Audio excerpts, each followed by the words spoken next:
We haven't seen these kind of protests even in 2005-6 when there were protests against the monarchy, even in the 1990s when there was protests out in the streets of Nepal. This is something that in 2 days, in less than 48 hours, a four-term prime minister was ousted. Let me start with you, Mr. Upadhyay. Initially, yesterday at least, the impression seemed to be that this was around the social media ban and, young people were venting their frustration. How did it go from that to what we saw today? I mean, it was utter chaos, all, government buildings, most of them being burnt down, former prime ministers and ministers being physically and violently attacked.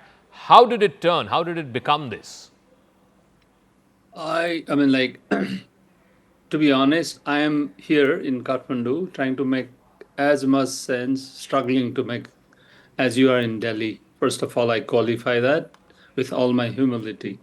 Uh, I don't know. I mean, like, one of the things that perhaps happens in these times of utter changes, not just in Nepal historically, is people go from one extreme to another. Don't forget all the social media platforms were shut off. I mean, until what, yesterday? Yeah. Yeah. And do you hear some of the odd sounds in the background? Yeah, that's very close to my home. I'm hoping it's not too bad. In any case, okay. So the protest yesterday was one of the young kids, as you put it, trying to tell the world that this is not done. This is extreme political nepotism, corruption, and also extreme neglect of the common man.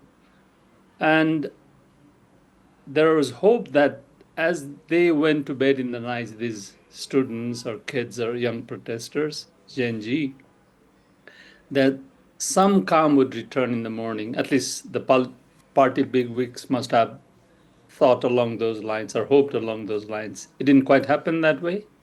It went to the other direction. I was at the Prime Minister KP Oli, ousted Prime Minister KP Oli, UML's headquarters today, and it was surrounded by thousands of people, thousands of young protesters, and several footages of yours showed that there was vandalism all around. Yeah. This really continued until his resignation.